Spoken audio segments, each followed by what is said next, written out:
Amin. Puji Tuhan. Terkadang ketakutan datang dalam kehidupan kita.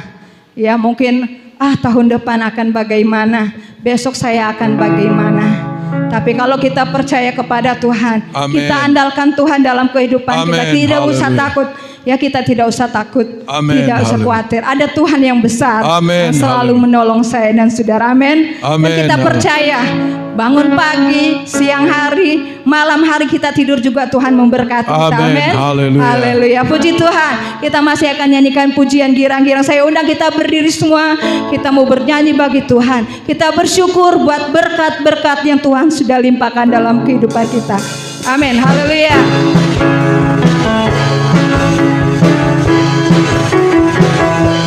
Amin. Haleluya.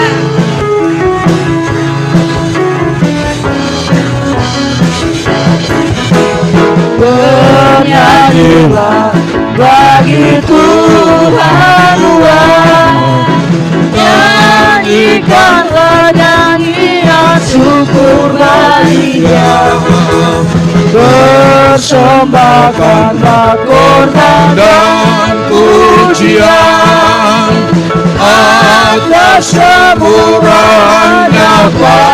Haleluya. bernyanyilah bagi Tuhan luar, nyanyikanlah nyanyian syukur bagi Dia, persembahkanlah korban Dan pujian atas kemurahan-Nya. Haleluya. bersyukurlah atas segala berkat yang telah dilimpahkan-Nya bagi kita, yang tak putus-putusnya kita terima. Ya Allahku yang ajaib. Haleluya. bernyanyilah bagi Tuhan luar, Nyanyikanlah nyanyian syukur bagi Dia, persembahkanlah korban dan pujian atas kemurahan-Nya. Haleluya. Bersyukurlah atas segala berkat yang telah dilimpahkan-Nya bagi kita, yang tak putus-putusnya kita terima. Ya Allahku yang ajaib. Haleluya. Bersyukurlah atas segala berkat yang telah dilimpahkan-Nya bagi kita, yang tak putus-putusnya kita terima. Allahku yang ajaib, Allahku yang ajaib, Allahku yang ajaib. Haleluya, haleluya, haleluya, haleluya, haleluya. Amin. Puji Tuhan. Puji Tuhan, silakan duduk. Haleluya. Puji Tuhan, biar kita bersyukur terus buat kasih Tuhan dalam kehidupan Amin. kita. Haleluya. Kita sehat kuat ada saat ini. Kita bersyukur Tuhan Yesus baik dalam kehidupan kita. Amin. Kalau kita sudah tidak berdaya, kita sudah sakit-sakitan, tidak bisa datang ke rumah Tuhan, ya kita menyesal. Mumpung kita masih kuat, Amin. masih ada saat ini bisa berjalan, kita datang ambil waktu, kasih waktu buat Tuhan kita. Amin. Amin. Haleluya. Puji Tuhan. Sebentar kita mau mendengarkan firman Tuhan. Kita mau siapkan hati kita untuk mendengarkan firman. Kita menyenangkan Haleluya, Tuhan. haleluya. Amin. Tiada yang seperti Engkau ya Tuhan. Haleluya. Haleluya.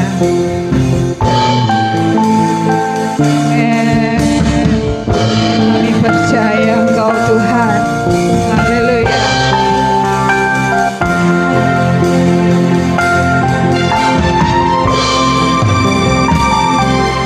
Tiada yang seperti Engkau. Amin. Haleluya. Begitu mengasihiku, Kau Tuhan sanggup menjawab semua seluruh doaku. Yang seperti Engkau, begitu mengasihiku, Kau Tuhan sanggup melawan seluruh kehidupanku. Aku percaya Tuhanku akan Kau turun tangan memulihkanku. Aku percaya Tuhanku dahsyat. Kau turun tangan memberkatiku.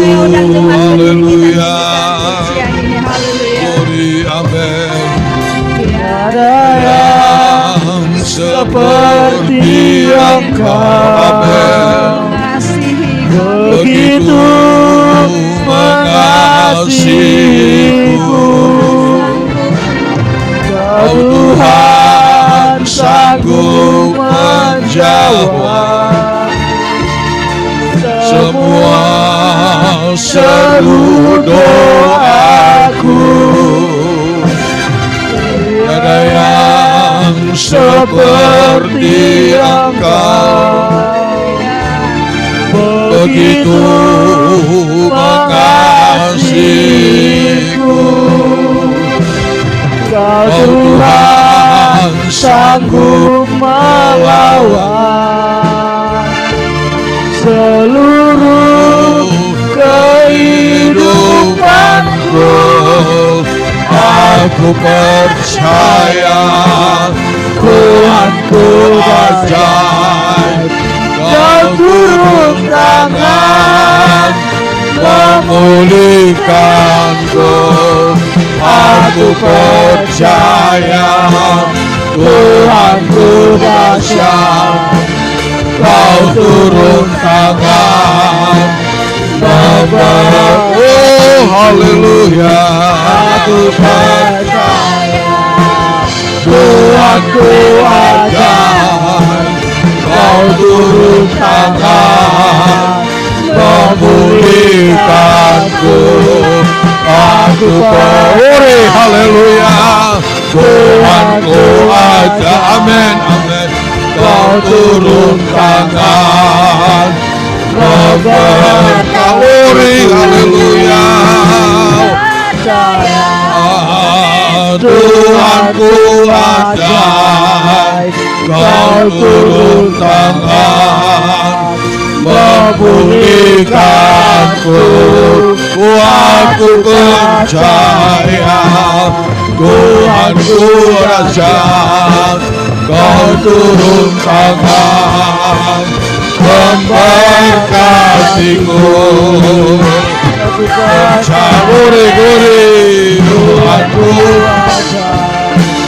Kau turun tangan memulihkanku. Aku percaya Tuhanku dahsyat. Kau turun tangan memberkatiku.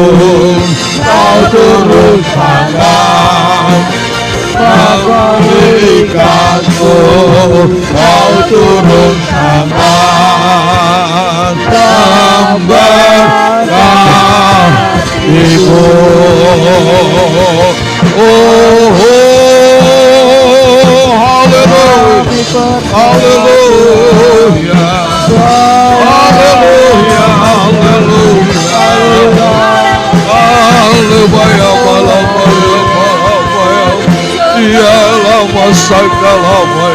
Kami percaya Tuhan. Haleluya. Kami percaya. Haleluya, haleluya. Oh, dia malam sakala. Haleluya. Haleluya. Haleluya. Kau berkuasa dalam kehidupan kami. Haleluya.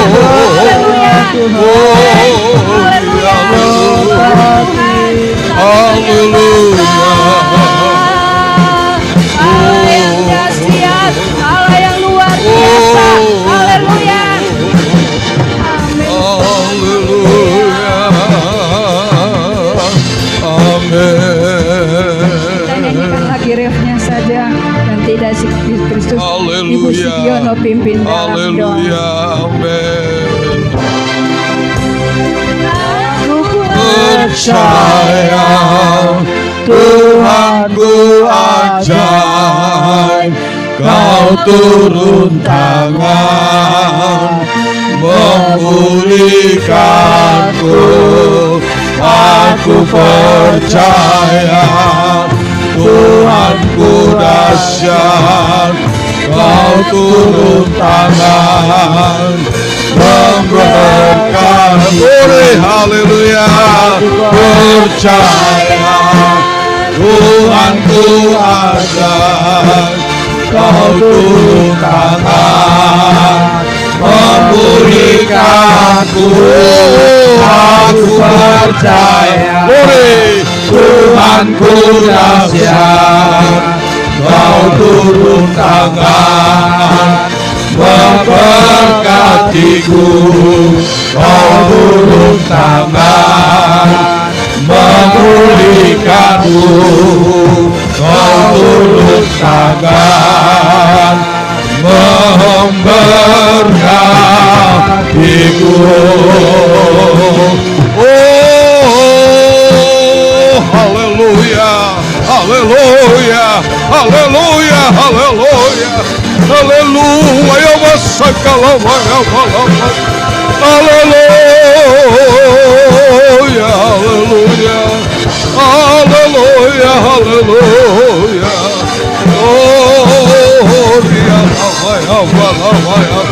haleluya, haleluya, haleluya. Oh, haleluya. Oh, haleluya. Terima kasih, terima kasih Tuhan. Haleluya, haleluya. Amin. Amin. Haleluya, haleluya. Glory, haleluya, haleluya, haleluya. Haleluya, haleluya. Oh, amin. Haleluya. Kami datang menyembah Engkau, agungkan, tinggikan, muliakan Amin. Engkau, Tuhan. Haleluya. Kami sanjung Engkau, Tuhan Oh, Yesus. haleluya, Kami haleluya. mengasihi-Mu dan mencintai-Mu, ya Amin. Tuhan. Haleluya. Sungguh kami Puji bangga namamu, Bapa Tuhan. mempunyai Allah Amin. yang heran dan Haleluya. besar seperti Engkau, Tuhan Yesus. Haleluya, Tuhan Yesus haleluya. yang terbaik dalam hidup Puji kami. namamu, Tuhan. Tuhan Yesus baik bagi Oh. hidup kami, ya Tuhan. Hingga pada Haleluya. pagi hari ini Tuhan kami bisa datang Amin. hadapan Haleluya. hadirat-Mu yang kudus. Tuhan, Glory, Engkau Allah yang haleluya. besar. Amin. Allah yang Haleluya. maha baik bagi kami, ya Amin. Tuhan. Haleluya. Engkau Allah yang heran dalam hidup kami, ya Tuhan. Oh, puji Karena itu namamu, Bapa, ya kami sungguh bangga, Bapa. Glory, Kami haleluya. bangga mempunyai Allah yang heran dan luar Amin. biasa seperti Haleluya. Engkau, Tuhan. Engkau Allah kami yang Haleluya, patut haleluya. kami sembah, kami agungkan dan kami muliakan Amin, terus amin, ya haleluya. Tuhan. Terpujilah kan namamu, terpujilah kan kasih-Mu ya Bapa. Glory, Berkati haleluya. semua Tuhan Yesus sidang jemaat di tempat ini ya Tuhan. Engkau berkati mereka yang sakit, Engkau sembuhkan. Yang lemah Amin, Engkau kuatkan, haleluya. dalam kesusahan Engkau hiburkan Tuhan. Berkati juga Tuhan Yesus. Bagi Tuhan Yesus, Engkau urapi mereka. Amin, Engkau haleluya. kuatkan mereka, dan Engkau yang akan menyertai semuanya di tempat ini ya Tuhan. Berikan Tuhan hikmat akal budi dalam hidup kami, agar hidup kami boleh tambah hari, Amin, tambah mengasihi haleluya. Engkau, tambah hari, tambah dekat kepadamu, Amin, tambah haleluya. hari, tambah takut Oh, Tuhan kepada Engkau ya haleluya, Tuhan. haleluya. Karena Engkaulah Allah yang patut kami sembah dan kami muliakan. Amin. Bapa, sebentar kami akan mendengarkan firman-Mu, agar firman-Mu yang sebentar akan dibawakan oleh hamba-Mu ini Tuhan, boleh menjadikan berkat kekuatan bagi iman percaya kami kepadamu Tuhan. Berkati hamba-Mu Tuhan Yesus. Urapi mereka dengan kuasa kasih Roh Kudus-Mu yang dari surga. Kami percaya Tuhan Yesus, Engkau yang terbaik dalam hidup kami. Engkau sungguh hebat dan Engkau yang maha baik bagi kami Tuhan. Terima kasih Bapa, terima kasih. Diberkati semua sidang jemaat-Mu, hamba-Mu Tuhan. Engkau urapi mereka semuanya di dalam nama Tuhan Yesus Kristus. Haleluya, haleluya. Amin.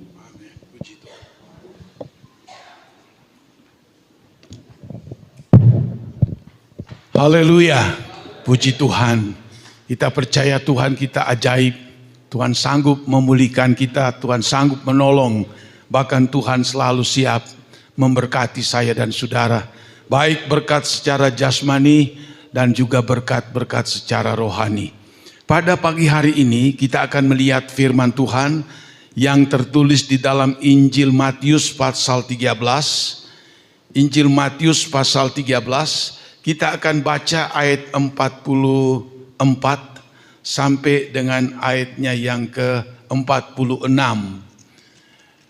Injil Matius 13 mulai ayat 44. Kalau kita sudah temukan, kita akan baca sama-sama, kita berdiri menghormati pembacaan firman Allah ini. Mulai ayat 44, 2, 3.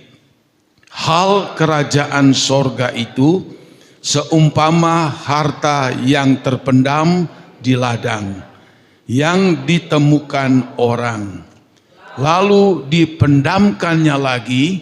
Oleh sebab sukacitanya, pergilah ia menjual seluruh miliknya, lalu membeli ladang itu. Demikian pula kerajaan sorga itu seumpama seorang pedagang yang mencari mutiara yang indah. Setelah ditemukannya mutiara yang sangat berharga, ia pun pergi menjual seluruh miliknya, lalu membeli mutiara itu. Puji Tuhan. Ini ayat ini ada perumpamaan dari Tuhan Yesus yang disebutkan dalam ayat ini, yaitu perumpamaan harta terpendam dan mutiara yang berharga. Dikatakan ayat 44 bahwa hal kerajaan sorga itu seumpama harta yang terpendam. Membaca sekilas ayat ini mungkin kita agak sulit untuk mengartikan apa yang dimaksudkan oleh Tuhan Yesus ini. Dalam beberapa ayat ini tentu Tuhan tahu bahwa apa yang dia sebutkan di dalam ayat ini memiliki makna, memiliki arti rohani yang begitu dalam. Untuk kita bisa ketahui supaya Kalau kita memahami atau kita mengerti, maka kita itu diarahkan, kita itu akan dituntun untuk berusaha untuk mendapatkan apa yang disebutkan di dalam ayat ini. Pertama disebutkan dalam ayat ini, hal kerajaan surga seumpama harta yang terpendam di ladang, yang ditemukan orang lalu dipendamkannya lagi. Oleh sukacitanya pergilah ia menjual seluruh miliknya, lalu dia membeli ladang atau tempat itu. Jadi ada harta yang terpendam di bawah tanah. Ya, ini terpendam di bawah tanah. Nah, kalau kita mencari tahu apakah harta yang mahal itu yang berada di bawah tanah, yang terpendam di bawah tanah, maka gampang sekali untuk kita dapat menemukan jawabannya, yaitu benda yang sangat berharga itu yang ada di bawah tanah, apakah itu di bawah gunung ataupun di bawah daerah perbukitan ataupun dimanapun itu berada, maka kita tahu bahwa itu adalah benda yang bernama emas. Bahkan di Indonesia ini saya lihat bahwa ada belasan provinsi di dunia, di Indonesia ini ada penambangan emas. Dari Sumatera ada, dari Pulau Jawa ada, Kalimantan ada, dari Sulawesi ada berapa tempat, dari Maluku, dari Papua yang besar, bahkan sampai ke Lombok, itu ada pertambangan emas. Pada zaman dulu bahkan sampai sekarang ada pertambangan emas itu dengan cara yang umum, cara yang biasa, cara yang alami.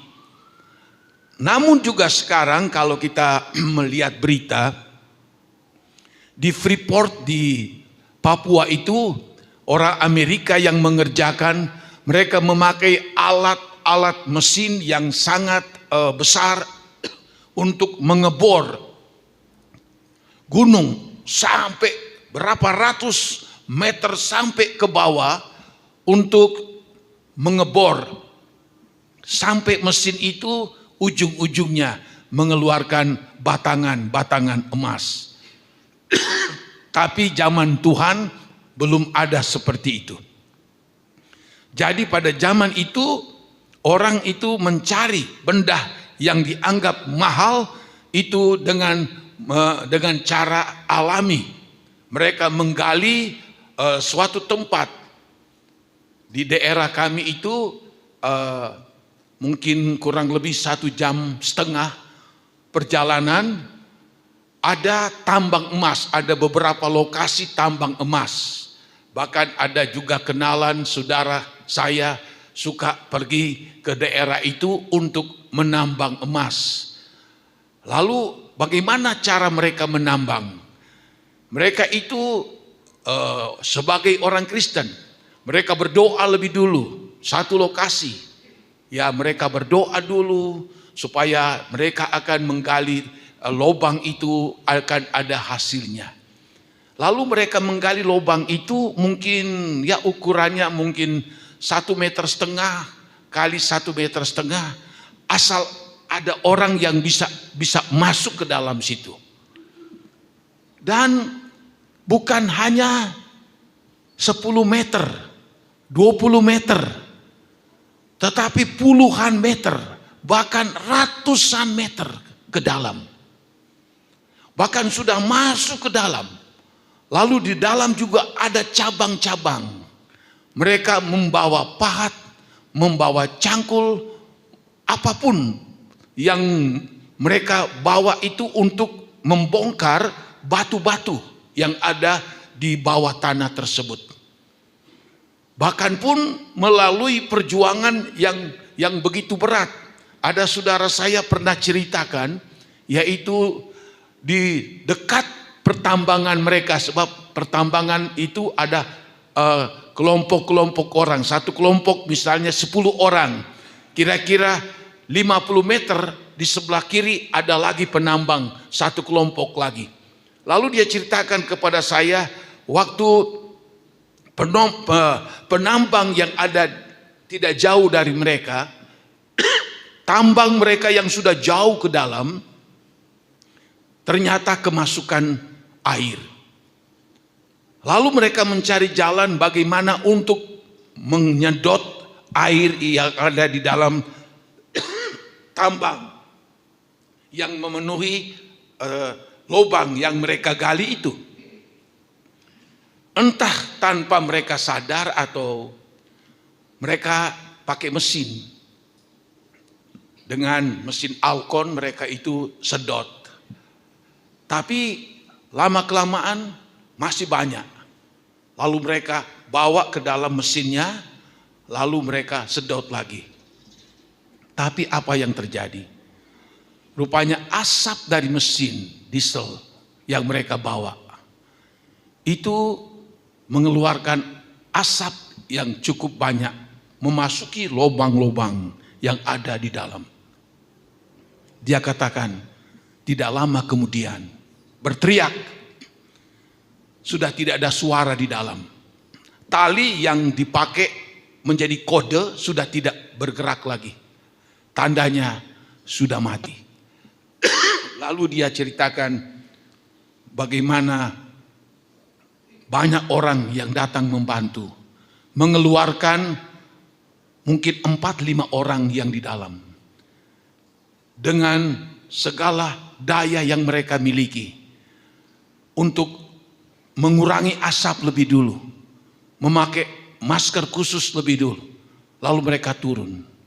Dan 5-6 orang setelah ditarik dari dalam, mereka semua sudah tidak bernyawa, sudah mati semua.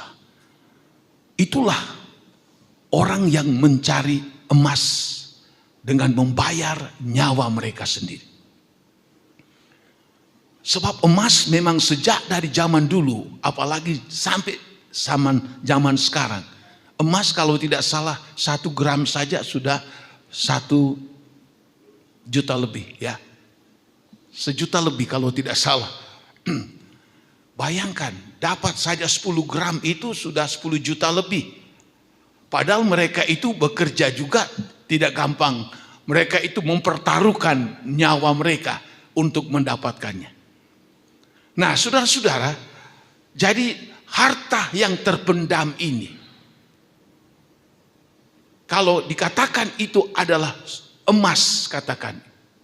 Sebab memang umumnya pengertiannya seperti itu. Lalu disebutkan dalam ayat ini, orang tersebut setelah dia tahu, wah, di lokasi ini ada emas.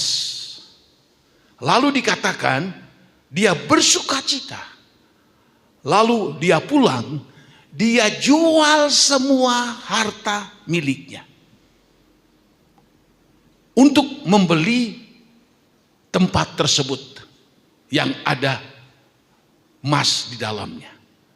Semua, apakah itu mungkin dia punya tanah juga, dia punya rumah juga, dia punya aset ini itu dan sebagainya, dia jual semua dan dia hanya membeli ini tempat ini yang di dalamnya ada tambang emas. Dia jual semua. Nah, saudara-saudara, ini adalah mengandung pengertian yang sangat baik. Di dalam Alkitab, emas itu pertama adalah berbicara tentang kemurnian iman dari orang yang percaya kepada Tuhan. Mendapatkan iman yang tulen, iman yang sungguh-sungguh, iman yang murni kepada Tuhan, itu bukan hal yang mudah. Itu ada satu perjuangan yang sangat berat untuk kita dapat memiliki iman yang murni seperti itu. Iman yang betul-betul menurut ukuran daripada Tuhan. Ini tidak gampang. Kalau kita lihat di dalam Alkitab, sudah sering kali dikutip Bagaimanakah Ayub? Dalam Ayub 23 ayat 10 dia berkata begini, Tuhan tahu jalan hidupku, dan kalau dia uji aku akan timbul seperti emas. Apa maksudnya ini? Emas ini berbicara tentang proses yang begitu rupa yang Allah izinkan terjadi dalam hidup kita. Seperti Ayub, segalanya lenyap, tubuhnya hancur. Tetapi meskipun dia melalui ujian yang begitu berat sekali, kita sudah tahu seperti sering dikutip, bukannya dia lemah, bukannya dia marah sama Tuhan, bukannya dia tersinggung, tapi malah dia katakan, justru aku akan muncul seperti emas. Ayub adalah contoh yang sangat baik, memiliki iman yang betul-betul kuat, murni, tulen, asli. Meskipun dia dapati itu melalui perjuangan yang sungguh begitu berat.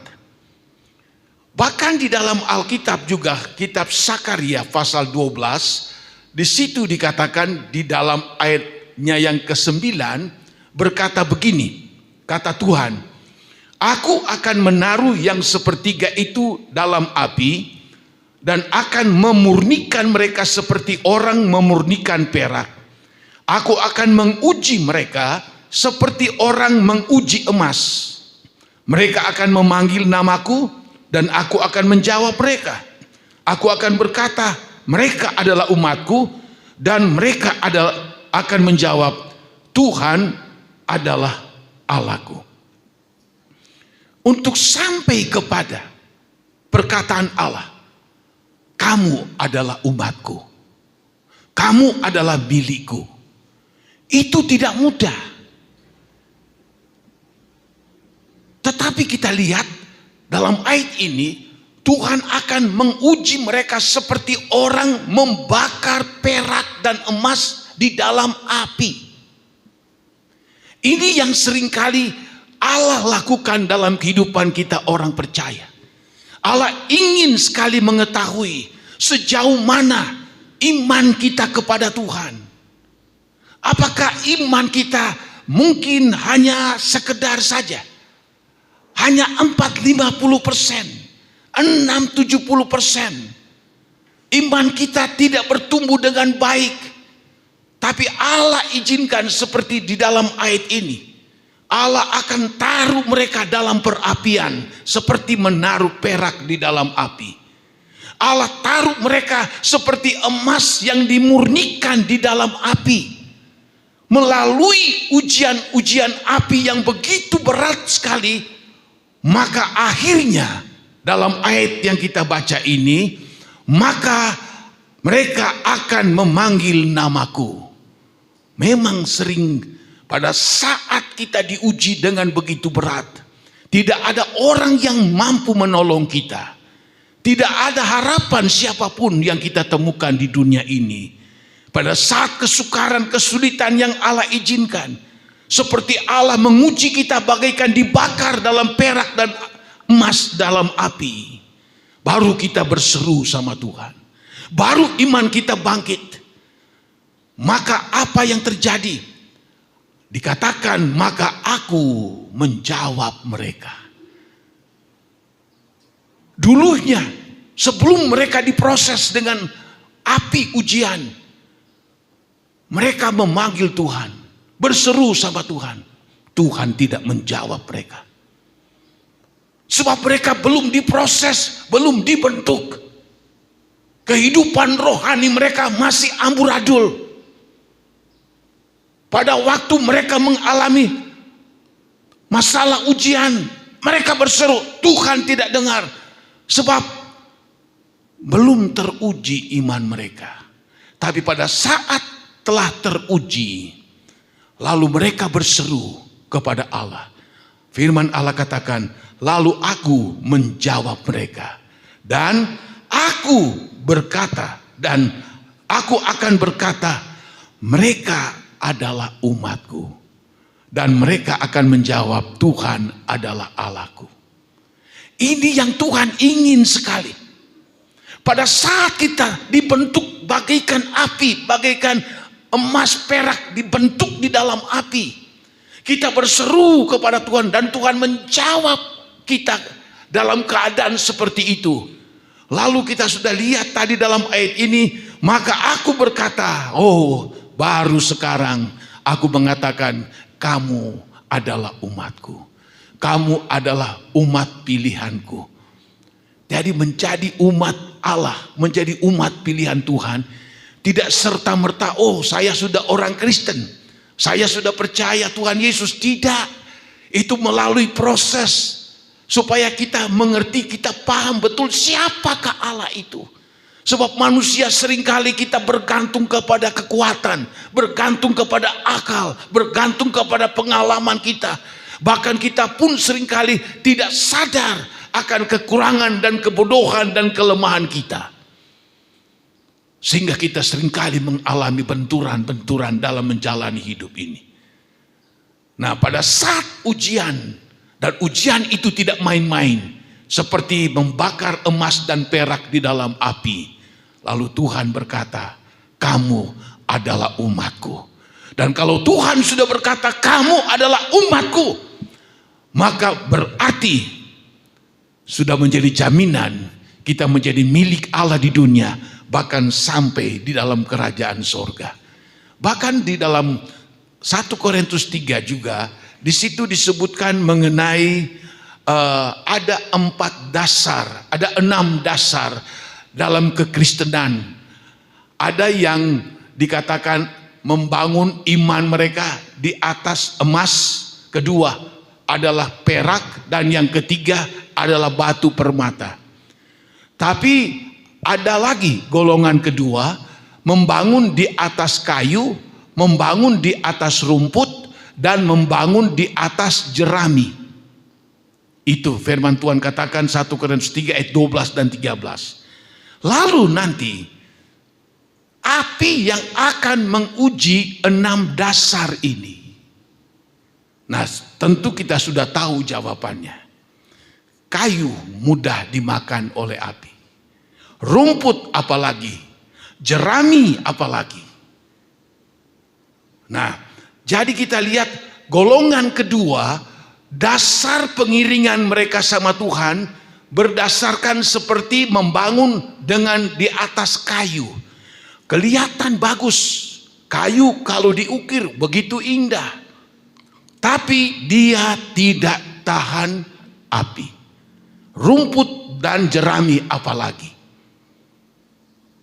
Ini gambaran daripada orang Kristen yang kelihatan hebat seperti bangunan kayu. Kelihatan begitu indah. Tetapi pada waktu Allah izinkan diuji dengan api ujian, api pencobaan, ternyata kayu itu tidak tahan dengan api. Ini gambaran orang Kristen yang tidak serius, tidak sungguh-sungguh kepada Tuhan, meskipun dia orang Kristen. Apalagi rumput, jerami, itu orang Kristen, cuman orang Kristen KTP, orang Kristen turunan. Tapi ada yang dibangun di atas emas, di atas perak, dan di atas permata. Ini 3 bangunan ini adalah tahan dalam api. Malah kalau emas makin dibakar, dia makin kelihatan aslinya. Begitu juga perak, begitu juga dengan permata. Mereka tahan akan api. Ini gambaran orang Kristen yang memiliki dasar yang kokoh di dalam Tuhan. Memiliki iman yang tidak tergoyahkan.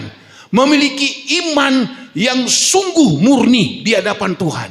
Diuji dengan ujian api sekalipun. Diuji dengan ujian masalah terus dalam hidupnya. Dia tidak bergoyah.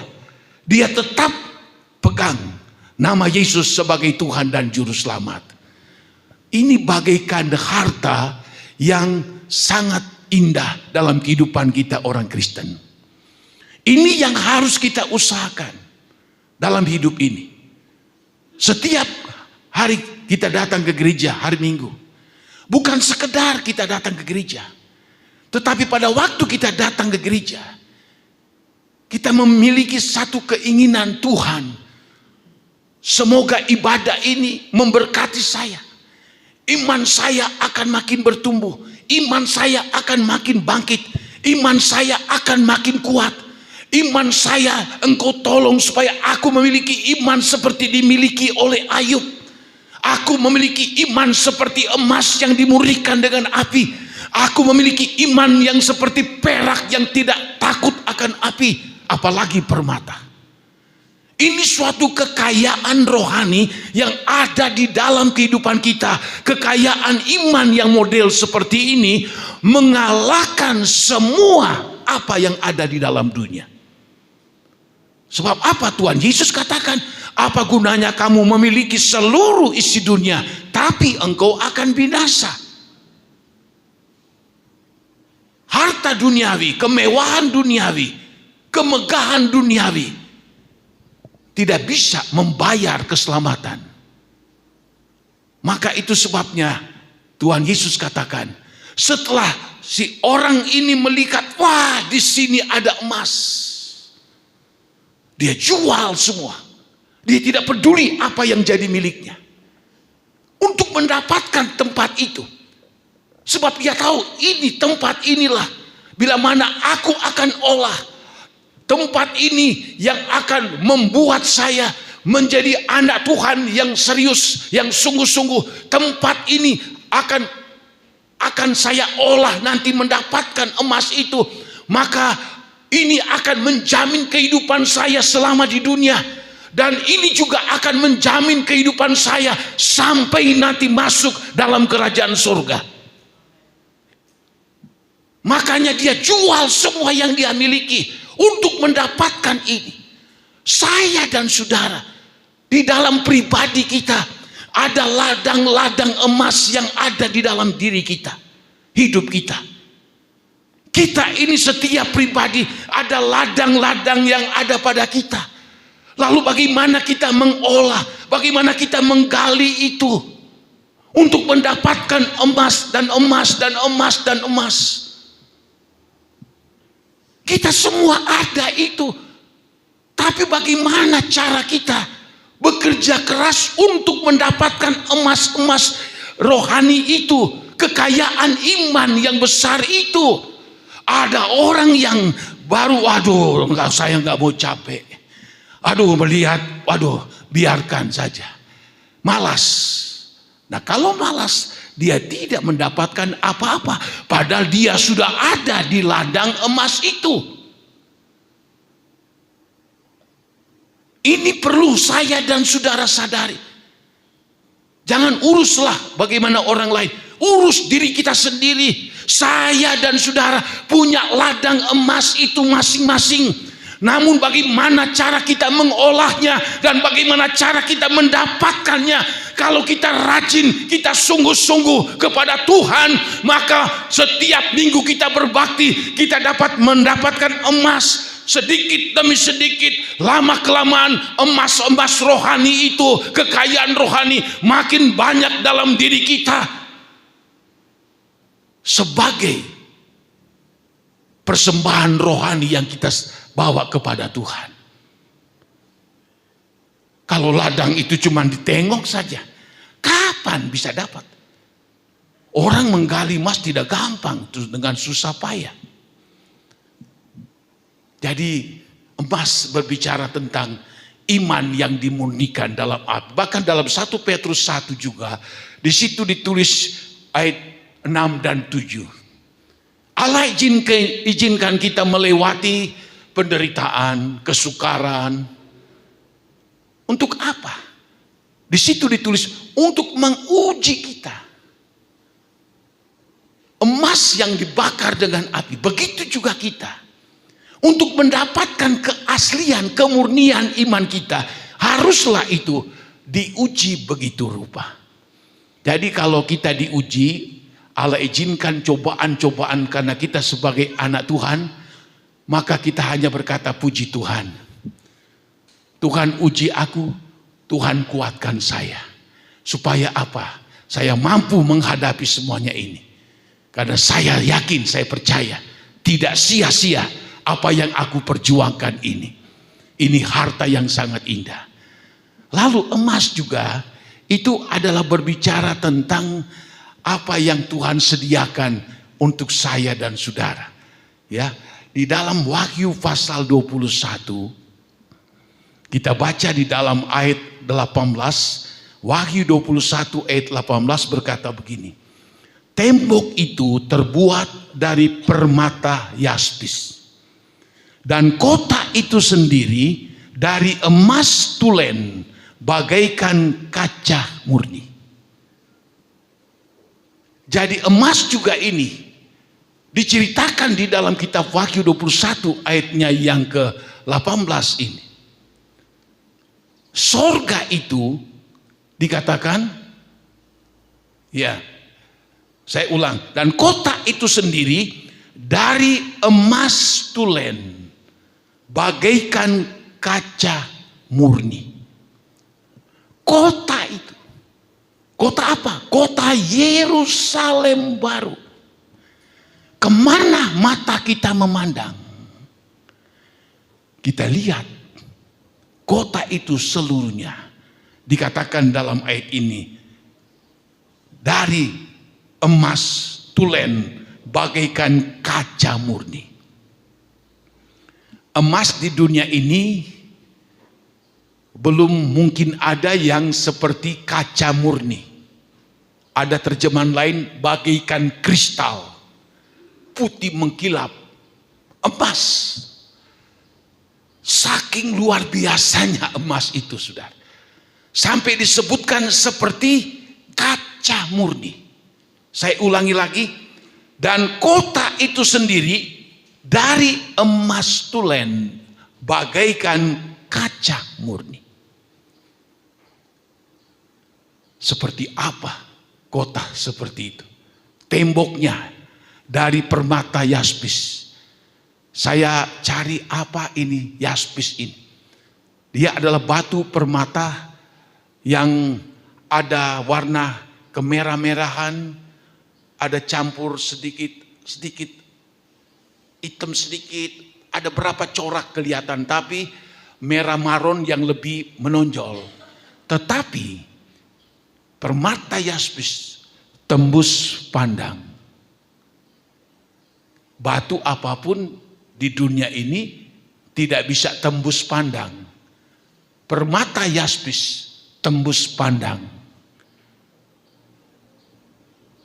Temboknya dari permata yaspis.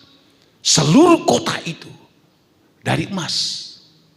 Bahkan pun kalau kita lihat dalam ayat yang ke-21, dan ke-12 pintu gerbang itu adalah 12 mutiara. Setiap pintu gerbang terdiri dari 1 mutiara. Dan jalan-jalan kota itu dari emas murni bagaikan kaca bening. Jalan-jalan kota itu, apakah jalan raya yang lebarnya kita tidak tahu. Apakah itu ada lorong-lorong, apapun namanya jalan itu. Maka itu disebutkan dalam ayat ini. Jalan-jalan kota itu dari emas murni bagaikan kaca bening. Belum ada di dunia seperti itu. Saya melihat ada orang membuat pedang dengan emas, ada. Ada orang membuat kursi dari emas, yaitu ada. Di Timur Tengah saya lihat. Lalu ada juga mobil dilapisi dengan emas. Baru segitu. Tapi kota Yerusalem baru dikatakan dalam ayat ini terbuat dari emas. Lalu jalan-jalan kota itu dikatakan dari emas murni bagaikan kaca bening. Luar biasa. 1 kilo saja di dunia sudah 1 miliar lebih. Jalan yang begitu luas, mungkin lebarnya tidak disebutkan. Seperti apa? bukan emas dunia, bukan emas biasa.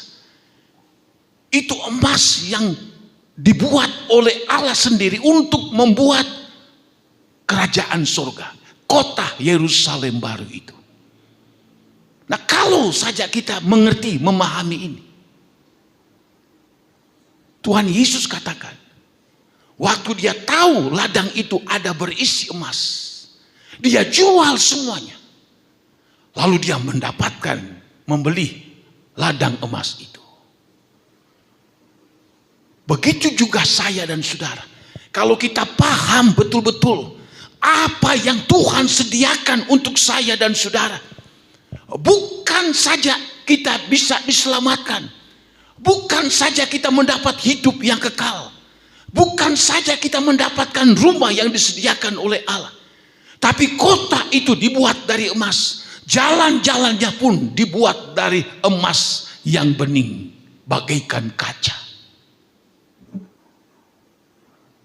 Apa arti hidup kita dibandingkan dengan apa yang Tuhan sudah sediakan untuk saya dan saudara-saudara?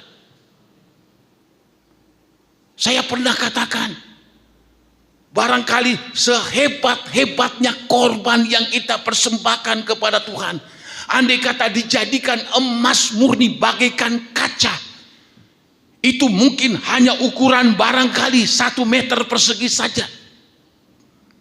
Kita berikan waktu, tenaga, talenta kita, uang kita, itu mungkin hanya sekitar barangkali dihitung-hitung, barangkali mungkin 1 meter persegi. Kalau 1 meter persegi 10 kilo saja sudah berapa?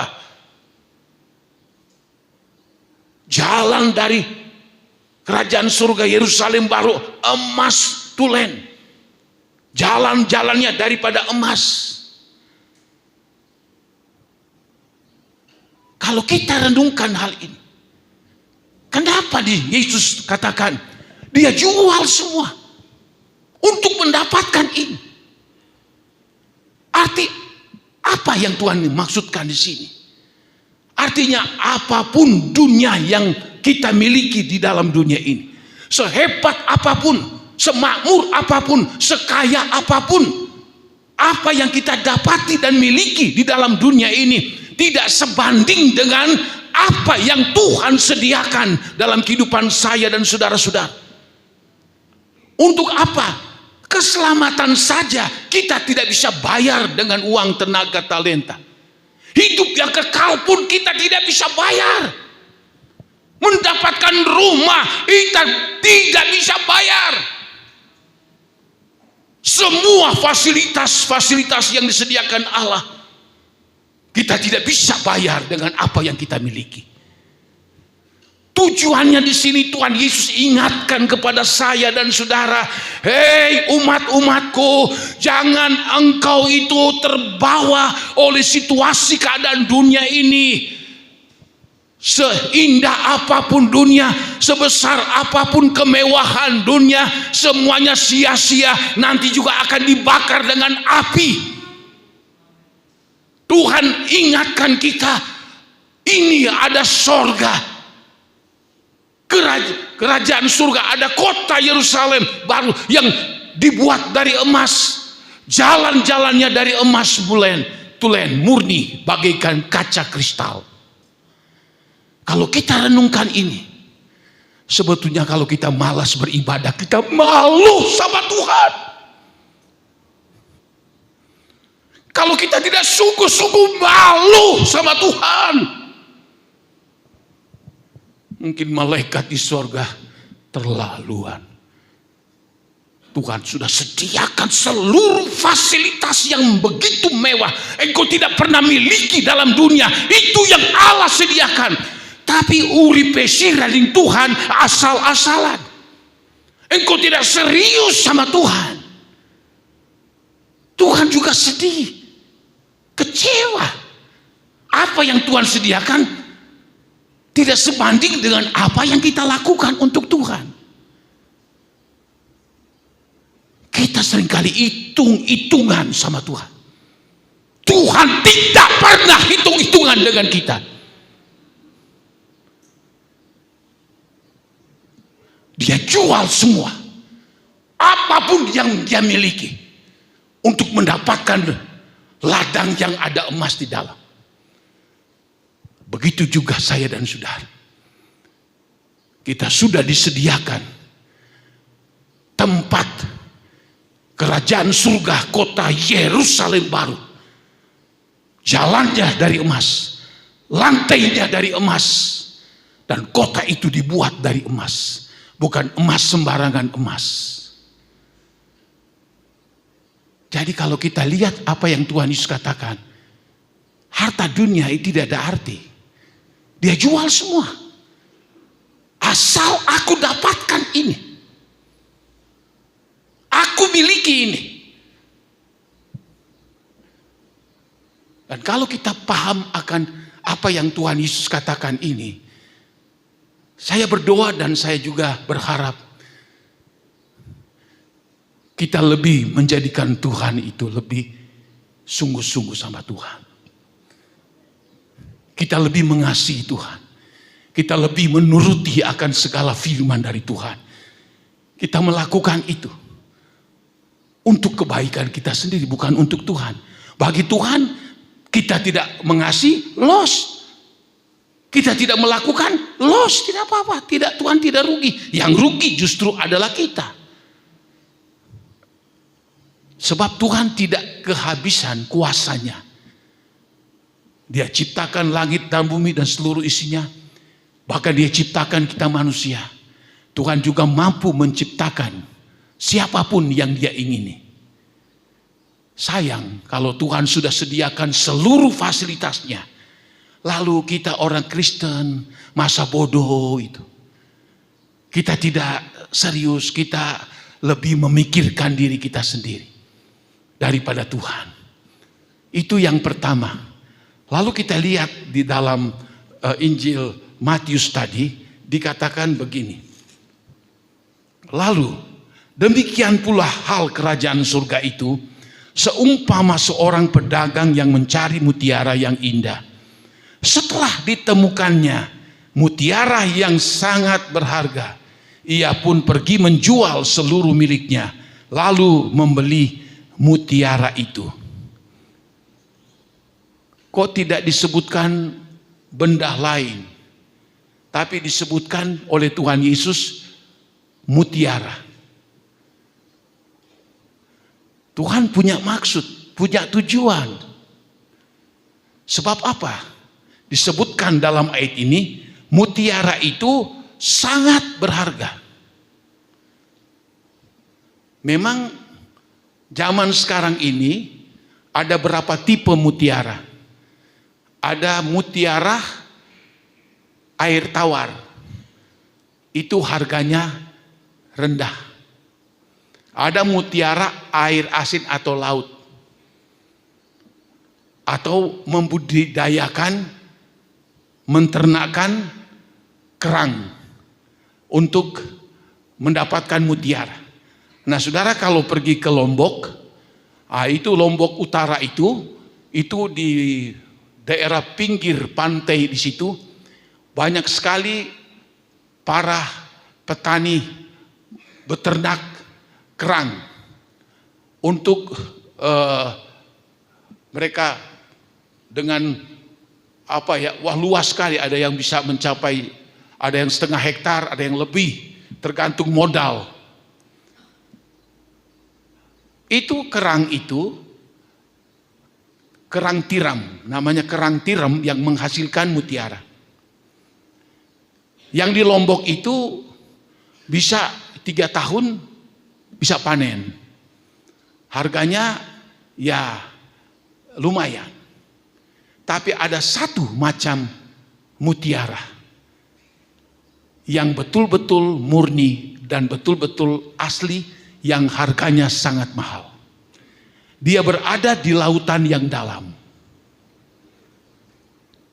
Dulu, mungkin sampai sekarang, di sebelah timur Pulau Sulawesi atau di sebelah barat Kepulauan Maluku ada Laut Banda. Laut Banda itu adalah laut yang terdalam di Indonesia. Disitulah para nelayan mencari namanya kerang ini. Ini bukan kerang yang setahun, 2 tahun, 3 tahun, 5 tahun. Tapi kerang ini sudah begitu lama, bisa puluhan tahun. Lalu bagaimana proses untuk mendapatkan kerang yang baik, kerang yang harganya tinggi? Itu tidak gampang. Saya cari, oh ya saya ketemu. Ternyata kerang tiram itu yang ada di dasar laut mencari makan. Pada dia mengap, ada pasir masuk. Set. Waktu pasir masuk, dia tidak bisa mengeluarkan lagi pasir itu. Bagian dalam kerang tiram itu sangat-sangat lembut. Jadi pada waktu pasir itu masuk di dalam tubuhnya kerang tiram itu, kalau ibarat orang sakit, minta ampun, sakit luar biasa. Nah, dari dia menahan sakit karena pasir yang ada di dalam tiram itu, kerang itu tidak bisa lagi dikeluarkan. Jadi dia ibarat orang menangis karena kesakitan. Pada waktu dia menahan sakit yang begitu rupa, maka muncullah zat di dalam kerang tiram itu, zat yang dinamakan nakre. Zat nakre itu terdiri juga dari kalsium, karbonat, dan dalam bentuk mineral, dan aragonit, dan kalsit. Setiap kali si kerang ini merasakan begitu sakitnya, dia mengeluarkan yang disebut narke ini. Dari hari ke hari, minggu ke minggu, bulan ke bulan, setahun, 2 tahun, 5 tahun, 10 tahun. Setiap kali dia ibaratnya nangis karena begitu sakitnya. Maka ini zat narse ini terus akan membentuk. Makin lama makin membuat kerang yang ada di dalam tubuh tiram itu makin besar. Dan makin lama dia akan menjadi warnanya begitu putih berkilau-kilauan. Inilah yang diburu oleh nelayan-nelayan di Maluku untuk mendapatkan kerang yang seperti ini. Dan harganya juga cukup mahal dan sangat mahal. Ini apa pengertiannya ini? Mutiara tidak jadi sendirinya, tetapi melalui proses yang sangat-sangat menyakitkan bagi kerang tiram ini. Ini adalah berbicara tentang kita mengikut kepada Tuhan. Kita tidak senang-senang. Kita mengikut Tuhan bukan lepas dari masalah, bukan lepas dari tantangan, bukan lepas dari ujian. Tapi kita mengikut Tuhan. Tuhan Yesus katakan apa?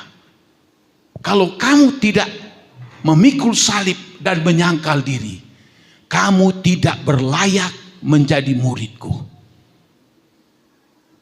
Jadi Allah izinkan kita untuk mengalami kesukaran penderitaan seperti memikul salib. Memikul salib apa arti rohaninya? Kita sebagai anak Tuhan, banyak orang tidak suka dengan kita. Kita akan menemui banyak tekanan, banyak olokan, banyak sindiran. Karena kita sebagai orang yang sudah percaya Tuhan Yesus. Kalau ibu-ibu suka cerita ya dari keluarga Ibu Bunga, ya, yang lain-lain dari keluarga, mereka itu semua adalah orang-orang yang tadinya dari seberang, lalu mereka menjadi anak Tuhan. Wah, mereka itu ditekan, diolok, disindir. Itu kita namanya memikul salib. Jangan takut kita diolok, dihina, disindir, di apapun itu. Jangan takut. Itu tandanya 1 Petrus 4. Itu tandanya kita orang Kristen.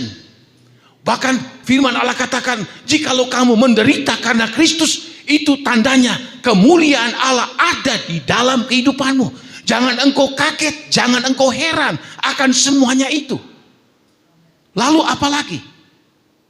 Menyangkal diri. Ini yang lebih berat lagi. Menyangkal diri itu seperti apa? Ini keinginan mata kita, ada yang baik. Ini keinginan daging kita ada yang baik. Keinginan makan itu tidak apa. Keinginan untuk minum tidak apa-apa. Ini keinginan mata. Tapi kalau keinginan daging, ada banyak sekali keinginan daging yang menjurus ke dosa. Dan banyak orang lebih memilih menuruti keinginan dagingnya. Karena dia pikir menuruti keinginan daging itu, bagi dagingnya itu senang. Bagi dagingnya itu enak. Bagi dagingnya itu nikmat. Dia lihat anak wadon sing ayu temen, padahal wis duwe rabi.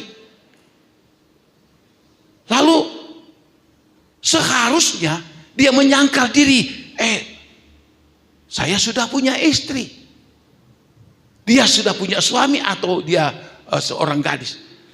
Kalau keinginan daging ini sudah menguasai, akhirnya dosa. Begitu juga sebaliknya.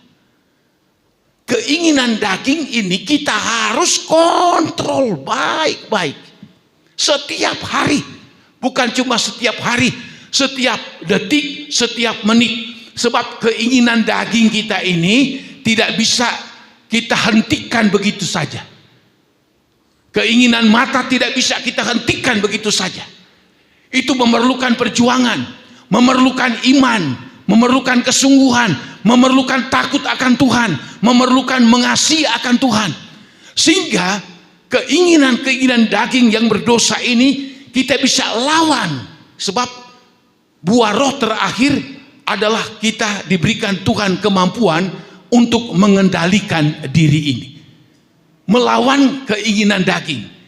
Yesus katakan, kalau kamu tidak bisa menyangkal diri kamu, kamu tidak berlayak kepada Aku.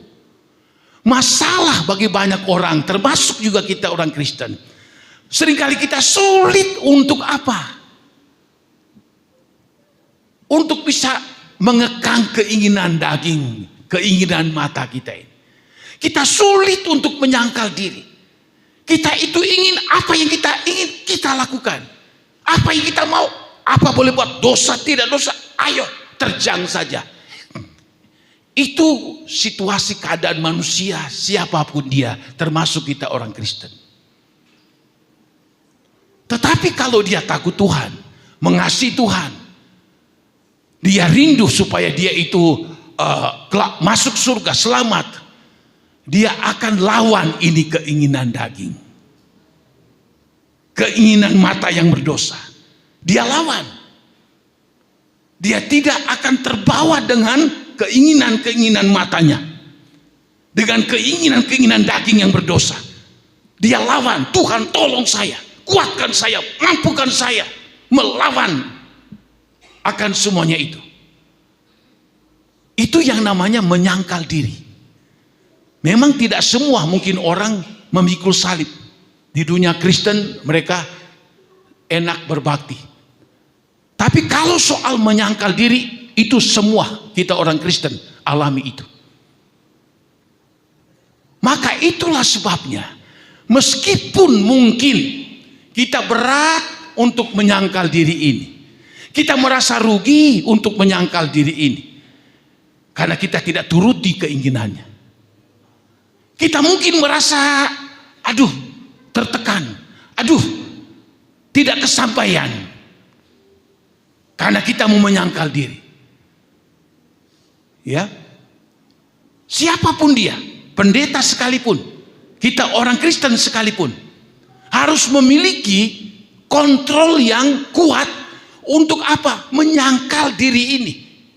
Supaya jangan terbawa arus keinginan-keinginan mata yang berdosa, keinginan-keinginan daging yang berdosa, dan keangkuhan hidup. Itu bedanya tipis sekali. Kalau kita tidak waspada, kita tidak kuat, kita tidak dekat dengan Tuhan, mudah sekali kita akan terbawa untuk apa? Kita tidak mau menyangkal diri kita. Apa yang kita mau kita lakukan, apa yang kita mau kita lakukan. Tapi bagi saya, meskipun kita menderita oleh sebab kita menyangkal diri, tidak apa-apa. Nanti semua akan terbayar ya di dalam kerajaan surga. Apa sebab? Ada ayat dikatakan dalam Wahyu 21. Ya, Wahyu pasal 21 kita lihat di dalam ayatnya yang ke 21. Dan ke-12 pintu gerbang itu adalah 12 mutiara. Setiap pintu gerbang terdiri dari 1 mutiara, dan jalan-jalan kota itu dari emas murni bagaikan kaca. Di kota Yerusalem baru ada 12 pintu. Bayangkan, pintu yang dibuka bagi setiap orang yang percaya sungguh kepada Tuhan. Pintu itu bukan dibuat dari kayu dunia ini, kayu jati, kayu mahoni. Bukan. Pintu itu terbuat dari mutiara. Bayangkan, mutiara. Satu pintu, satu mutiara yang besar. Untuk mendapatkan satu mutiara saja segede begini, kerang tiram itu berjuang bisa sampai 10 tahun lebih untuk mendapatkan mutiara yang segede gini. Apalagi pintu gerbang itu semuanya dari mutiara. Seperti apa? 12 pintu gerbang mutiara. Yesus sendiri katakan, aku adalah pintu. Orang yang masuk keluar dari pintu, dia akan selamat. Mutiara itu bicara dari penderitaan dan pengorbanan dari Tuhan Yesus Kristus. Dia menderita. Kita sudah tahu sejak dia lahir sampai dia melayani, tersiksa, mati, bangkit dan naik ke surga, duduk di sebelah kanan Allah Bapa. Dia sudah berjuang dengan begitu luar biasa untuk menyelamatkan saya dan saudara. Dan melalui penderitaan Yesus Kristus menghasilkan 12 pintu gerbang mutiara yang ada di dalam kota Yerusalem baru. 12 pintu gerbang mutiara. Mutiara gambaran dari kesukaran dan penderitaan dalam kehidupan ini. Kita tidak akan masuk seenaknya masuk ke situ. Namanya saja pintu gerbang mutiara. Mutiara lambang kesukaran, penderitaan, pikul salib dan menyangkal diri. Dan Yesus sudah lakukan itu. Lalu kita masuk dengan seenaknya di situ. Nanti ditanya, engkau sudah berapa lama ikut Tuhan? Berapa lama engkau sudah jadi anak Tuhan? Berapa lama engkau sudah memikul salib? Berapa lama engkau sudah menyangkal diri selama engkau jadi anak Tuhan? Dia tidak tahu mau jawab apa. Hidup karpe dewek. Dia tidak mau susah ikut Tuhan, tidak mau menderita ikut Tuhan, tidak mau memikul salib mengikut Tuhan, tidak mau menyangkal diri mengikut Tuhan. Haleluya. Dia tidak berlayak masuk pada pintu gerbang itu. Sebab tidak ada yang dia bisa bawa, dia bisa terpertanggungjawabkan. Makanya jangan khawatir saudara. Engkau menjadi umat pilihan Tuhan. Engkau akan diuji dengan emas seperti perak dalam api. Saya harus memikul salib, menyangkal diri. kita anggap itu sebagai suatu sukacita seperti murid-murid Tuhan Yesus. Sebab itu akan menghasilkan suatu yang luar biasa yang kita akan lihat nanti.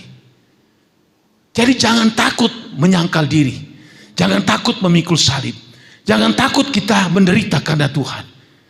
Karena nanti kelak, pada waktu kita dipanggil oleh Tuhan, kita berlayak masuk entah dari pintu gerbang timur, selatan, utara. Ada 12 pintu gerbang yang terbuat dari mutiara. Kenapa Tuhan sebutkan bahwa pintu gerbang ada mutiara, ada makna di dalamnya? Karena mutiara gambaran dari perjuangan, keuletan, kesungguhan, kesabaran, memikul salib, menyangkal diri. Nanti upah kita akan lihat. Pintu gerbang terbuka bagi saya dan saudara. Saya bisa gambarkan kalau orang Kristen masa bodoh, tidak mengasihi Tuhan, dia tidak melakukan firman Allah, tidak mau pikul salib, tidak mau menyangkal diri, hidupnya semaunya saja di dunia ini. Mungkin dia pingin sekali masuk surga. Saya bisa bayangkan pintu gerbang mutiara tidak terbuka bagi dia. Kenapa bukan terbuat dari benda lain, tapi Yesus katakan dari mutiara. Sekali lagi, karena mutiara gambaran dari kesukaran, penderitaan, menyangkal diri dan memikul salib mengikut Tuhan. Maka itu sebabnya, saudara, dia jual semua untuk mendapatkan mutiara itu. Harta apapun yang kita miliki tidak ada artinya bila mana nanti kelak pada waktu kita berada di depan pintu gerbang mutiara, maka pintu gerbang mutiara terbuka untuk saya dan saudara. Lalu ada suara dari dalam, masuklah engkau, hai hambaku yang baik, engkau sudah mengerjakan pekerjaan yang baik. Masuklah engkau dalam pesta bersama dengan Tuhan Raja. Tidak ada lagi rasa penderitaan, rasa sedih susah. Semuanya diganti dengan sukacita. Sebab di dalam pintu gerbang itu ada kota Yerusalem yang emasnya begitu banyak. Jalan-jalannya dari emas, temboknya dari kayu, dari permata yaspis, begitu indah sekali. Nah, itu sebabnya Yesus katakan, setelah dia dapat ladang yang ada emas, dia jual semuanya untuk dapatkan itu. Dia dapatkan mutiara, dia jual juga semua, karena dia tahu bahwa inilah yang akan menjamin hidupnya. Buat apa kita kaya di dunia? Emas banyak sekali kita miliki di dunia, mutiara segudang mungkin kita punya, tapi ujung-ujungnya kita tidak selamat. Kita ditolak oleh Tuhan. Karena apa? Kita tidak teruji. Kita kalah dalam ujian, cobaan, tantangan. Sehingga pintu gerbang mutiara sorga tidak terbuka untuk saya dan saudara. Tuhan tolong saya dan saudara pada pagi hari ini. Saya berdoa supaya Tuhan memberikan pencerahan oleh Roh Kudus-Nya, supaya kita betul tahu apa isi hati Tuhan untuk saya dan saudara. Mari kita akan berdoa bersama-sama.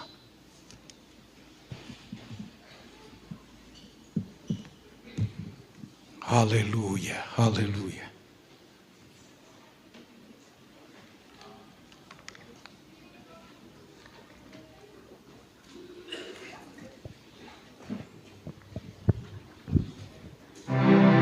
Peganglah tanganku, Roh Kudus, setiap hari. Ku tak dapat jalan sendiri tanpa Roh-Mu. Bawalah diriku kepada segala kebenaran, agar ku tidak tersesat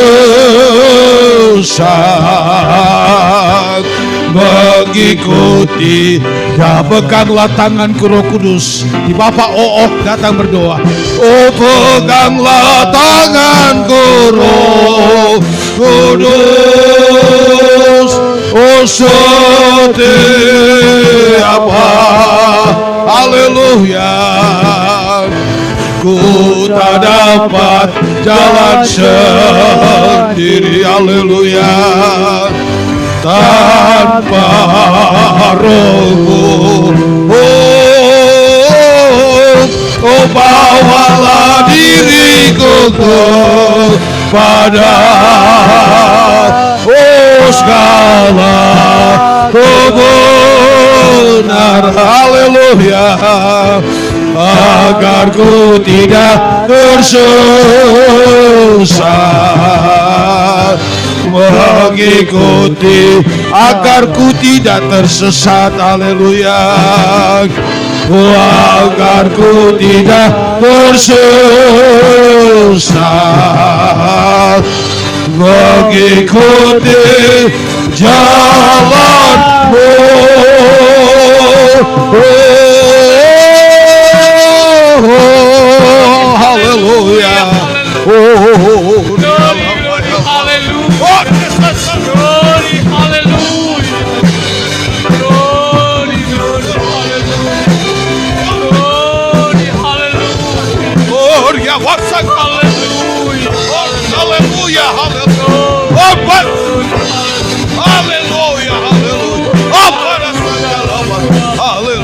Haleluya. Oh, amin, haleluya. Oh, rialah segala bagimu ya Tuhan. Terpujilah Engkau ya Bapa. Kami boleh merasakan berkat kasih karunia-Mu yang begitu besar di dalam kehidupan ini ya Tuhan. Hanya Engkau ya Tuhan Yesus. Amin. Yang memberikan kami kekuatan hingga sampai saat ini ya. Haleluya. Kami selalu bersandar kepadamu. Tuhan Yesuslah pengharapan amin, kami. Amin. Haleluya. Jawaban segala doa-doa kami ya Tuhan.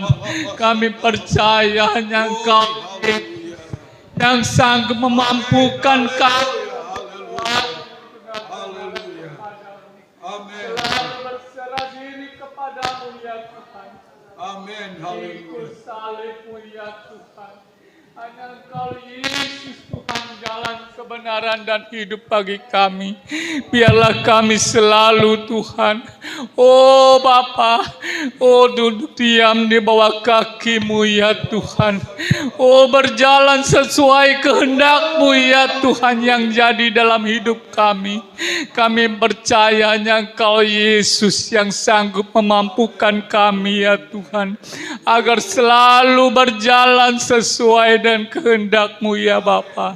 Tuhan Yesus berikan kami kesabaran, kekuatan, ketekunan, pikul salib-Mu ya Bapa, dan tidak pantang menyerah oh Tuhan Yesus.